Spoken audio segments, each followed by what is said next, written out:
Good afternoon, everyone, and I want to thank you for attending the executive summary for JGJ Incorporated. We're going to be talking about standalone dialysis clinics today. This information was compiled by myself, Justin Williams, who is a consultant for Williams Consulting, LLC. A little introduction. This presentation has been compiled and presented for JGJ Incorporated for consideration and planning for the company to prepare to enter the market of standalone dialysis clinics. This information has been researched and compiled by the hired consultant, myself, Justin Williams, and it is important to know the opinions and recommendations for consideration found in this report are his and compliant with the consultant company code of conduct and mission statement. So let's talk a little bit about the market description. Market trends have shown that access to dialysis treatment and services has become increasingly more difficult and expensive to the average consumer, and with a rapidly aging population, inpatient settings are not able to accommodate the overwhelming need to meet the demand. Acute and chronic kidney disease has increased exponentially over the last 2 decades, and research is still inconclusive as to whether the recent COVID-19 pandemic will be another factor increasing the number of patients experiencing this costly and debilitating disease. Standalone dialysis centers have been introduced to the world with a greater need for services because of the aging world population and the limited availability to provide these services in acute care settings. These standalone centers can be located conveniently in virtually any neighborhood, and a new and hopefully popular trend is to see these centers within large chain grocery stores, allowing caregivers to multitask while waiting for treatment to finish.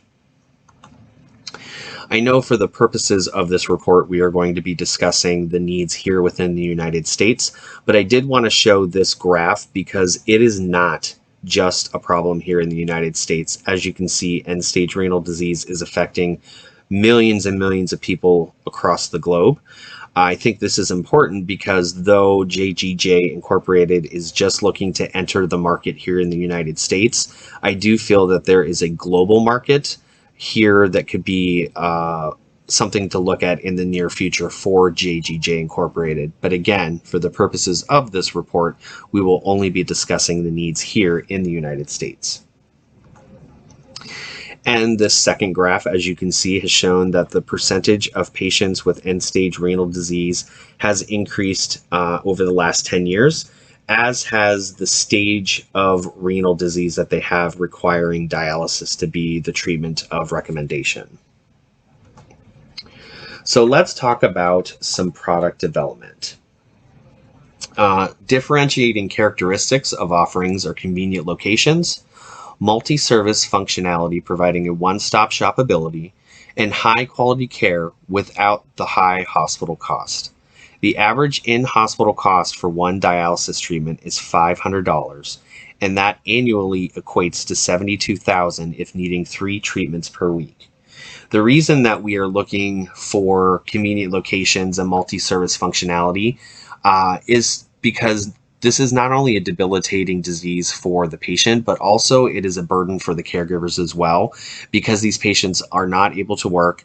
They're often not able to drive themselves to these treatments 3 times a week. So we really want to make sure that we are incorporating their needs as well as the patient's needs in this projected project. So what are some market demands?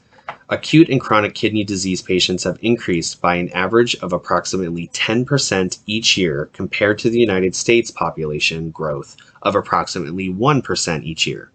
It is estimated that by the end of 2022, 500,000 Medicare patients will suffer from end-stage renal disease and require dialysis or kidney transplantation. The overall market size for dialysis is projected to reach $177.56 billion by 2026, which is up from $90.33 billion in 2019, making a predicted 7.7% increase over those years.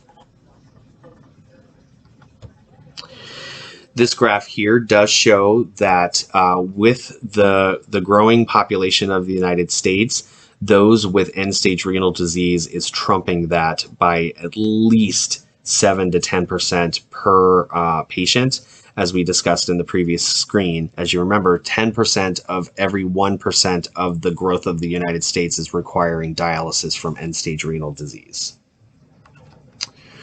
So what are some promotional models? The current promotional models in the market come from DaVita and Fresenius Medical Care by their collaboration and generous donations to the American Kidney Fund, which is boosting their market presence and branding to dominate over the competition.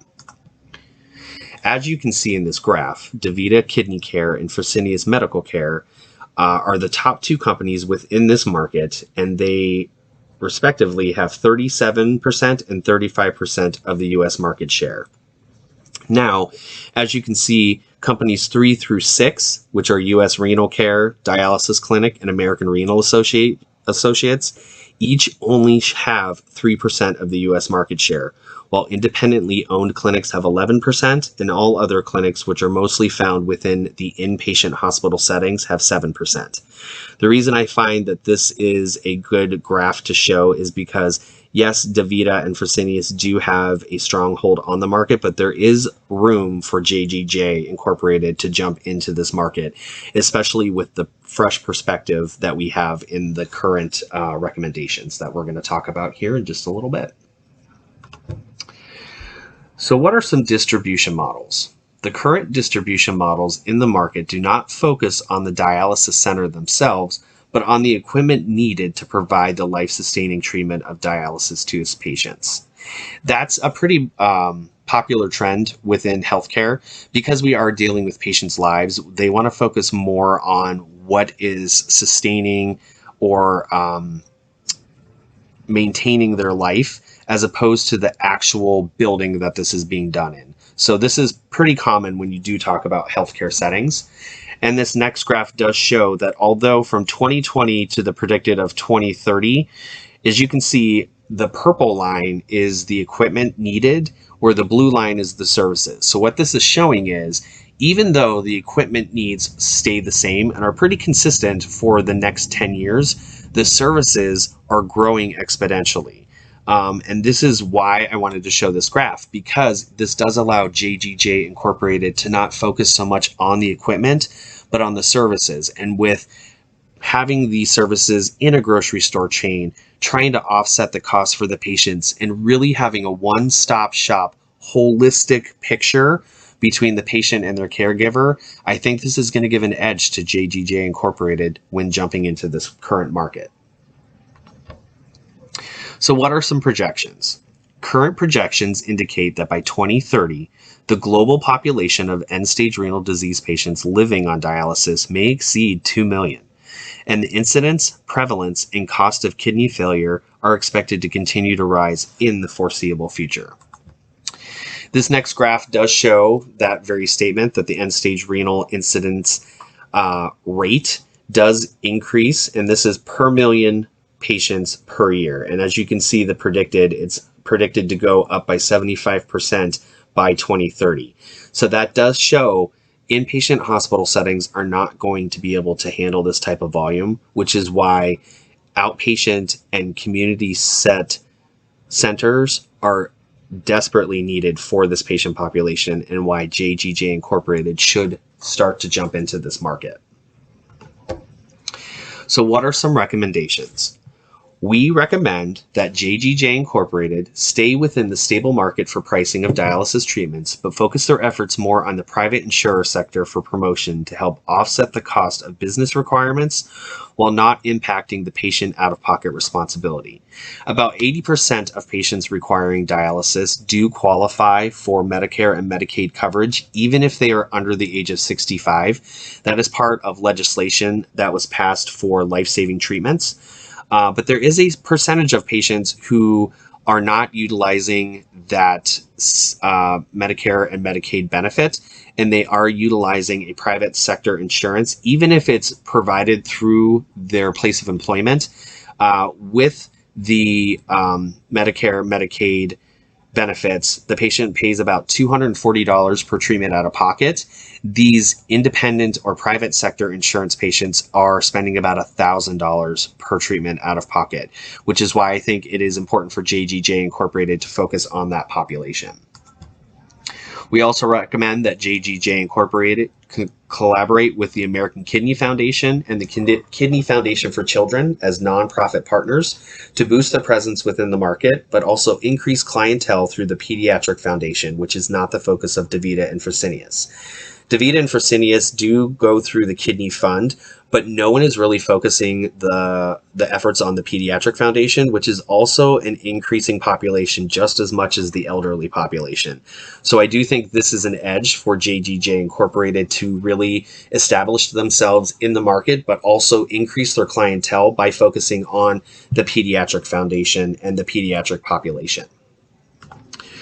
And our final recommendation is for JGJ Incorporated to partner with Baxter International Incorporated and Medtronic for their dialysis machine manufacturing to lock in two of the industry leaders in this distribution market.